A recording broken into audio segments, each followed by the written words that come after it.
Olá! Na nossa segunda parte da aula, nós vamos falar de alguns recursos de tecnologia assistiva de alto custo e de baixo custo para as pessoas tanto cegas como com visão subnormal.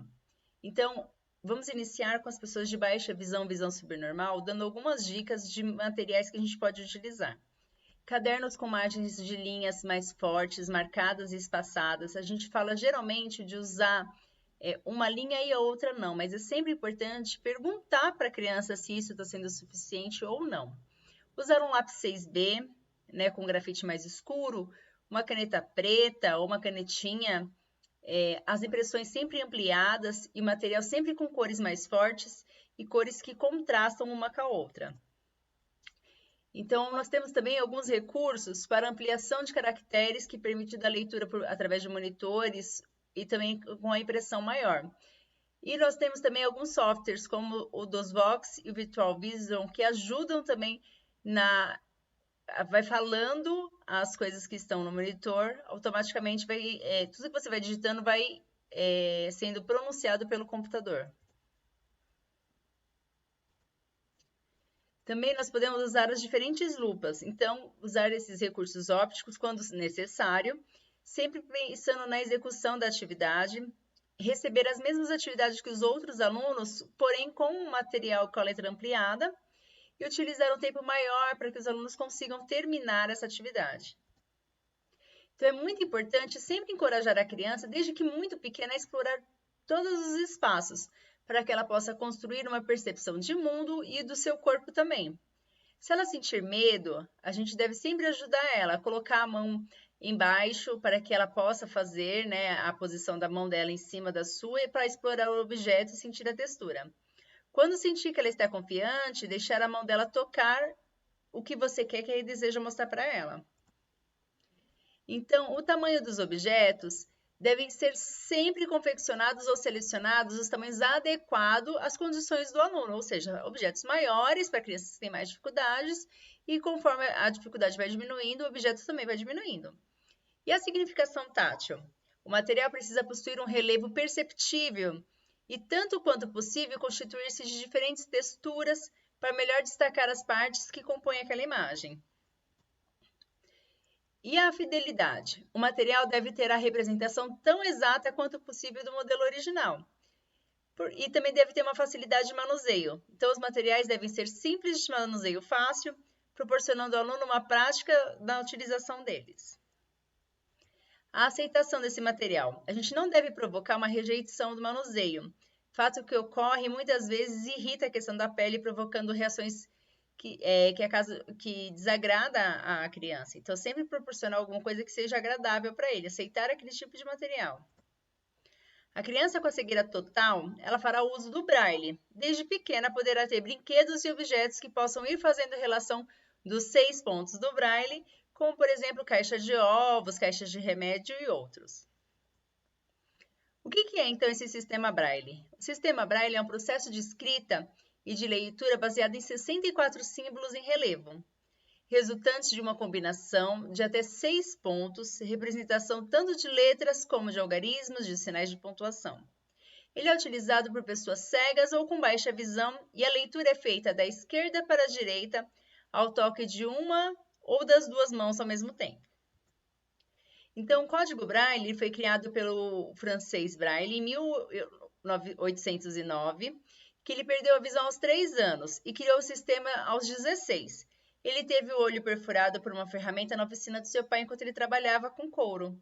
Após o incidente, o menino teve uma infecção grave, resultando na cegueira dos 2 olhos. E aqui nós temos o modelo para vocês começarem a aprender um pouquinho a questão do Braille. A cela, que nós chamamos, que é esse retângulo onde está dividido com 6 pontos. Então, onde está em destaque do lado do alfabeto, esse ponto em destaque representa a letra do nosso alfabeto. Então, ele é constituído por 63 sinais. Então, cada um desses sinais, ele é composto pelas colunas, pelas 2 colunas, e pelas 3 linhas que tem dele, compondo assim os 6 pontos do Braille. Considerando então que o aluno preparado para o processo de leitura e escrita, Quando que a gente vai conseguir perceber? Ele sabe seguir a direção e reconhecer o que é direita e esquerda. Ele pode imitar posições de figura ou objetos que se apresentem em algum esquema. Ele sabe apontar o que é uma semelhança e o que é uma diferença. Ele classifica objetos por tamanho, por consistência, por forma e por textura. Ele usa as mãos de forma coordenada, ou seja, olha quantos elementos são necessários para que ele realmente consiga estar preparado para utilizar o Braille. E tem mais. Ele emprega o tato com fim exploratório, ou seja, ele usa o tato explorando. Ele maneja conceitos espaciais, perto, longe, dentro e fora. Ele adquire prática no uso correto dos dedos, leitores e pressão dos movimentos. Ele apresenta coordenação motora fina e orientação espacial, que são requisitos que são essenciais para a escrita com a reglete. Na educação infantil, que vai de 0 a 5 anos atualmente, existe uma procura nesse desenvolvimento. Então, as crianças vão se desenvolver mais fazendo essas atividades para depois usar realmente a questão do sistema Braille. Para aprender a escrita Braille, é preciso aprimorar o uso das mãos, fazer força e flexibilidade dos punhos e dos dedos.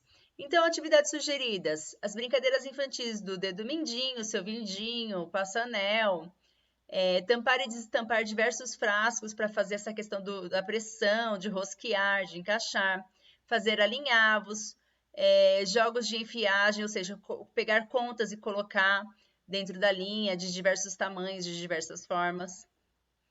Fazer e desatar nós com corda, com barbante, com lã, amassar, rasgar e picar papéis de diferentes gramaturas, perfurar papéis de diferentes gramaturas também, desde a cartolina até o papel de seda, pintura a dedo, massinha, argila, separar materiais pequenos com a ponta dos dedos, como grãos, palitos, contas, botões, e desenhar e pintar na prancha de desenho. Então, para aprender a leitura Braille, além da percepção, é preciso compreender a organização da página, ou seja, da esquerda para a direita, as linhas de cima para baixo e espaço entre as linhas e entre as palavras. Como que a gente pode ajudar? Então, a gente pode achar figuras geométricas diferentes das outras e disponibilizá-las em uma fileira, seguindo da esquerda para a direita. A gente pode ler objetos colados numa folha, seguindo da esquerda para a direita. Produzir a sequência de figuras coladas em uma linha anterior. Estimular o contato com o sistema Braille. Precisa ser estimulado a dar significados a símbolos, ou seja, etiquetar objetos pessoais, mobiliários da sala. Então, ele tem que dar significado para aqueles 6 pontos do Braille, aqueles sinais. Utilizar as placas de isopor, EVA ou borracha, um pouco maior do que a folha de sulfite, é comum para a questão da perfuração no papel. Para perfurar os seguintes objetos: punção, a caneta de ponta fina, sem tinta, um lápis de ponta grossa, para que não quebre. Realizar atividades de desenho sempre usando a prancha. E como que a gente pode construir? A gente pode pegar uma placa de madeira, um pouco maior que a folha de sulfite, cobrir um lado com feltro, o outro lado com uma tela de nylon bem fina, e a criança vai colocar o sulfite por cima, e com a ponta do lápis comum ou giz de cera, ela vai evidenciar, riscar, desenhar, pintar em cima desse objeto. Fazer contornos de figuras no papel utilizando a cola plástica, barbante, fios, elementos vazados como formas geométricas para ser utilizado através de preenchimento, como perfuração, colagem ou pintura. Utilizar figuras recortadas em papelão, em lixa, para jogos e emparelhamento. Ditado de formas. Usar elementos da natureza como folhas, gravetas, pedras, areia, para completar diferentes tipos do contraste. Aqui, por exemplo, é o nome da Bianca. As letras estão em relevo, em EVA e cola plástica.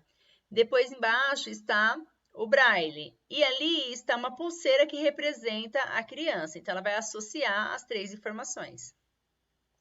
A cela Braille ela pode ser confeccionada com caixas de papelão, com frascos de desodorante, embalagens de ovos. As celinhas, que são as menores, elas podem ser feitas com caixas de chiclete, com botões e cartelas de comprimido, caixas de fósforos, pode ser emborrachada. E a caixa de vocabulário? É uma caixa de plástico ou de papelão contendo miniaturas coladas em cartões e o nome dos objetos em braille e em tinta, para que a criança ia associando também, objeto, nome. Na reglete, escreve da direita para a esquerda, na sequência normal de letras ou símbolos, invertendo-se na questão da numeração dos pontos. Aí nós temos a questão da reglete, da punção e da sela.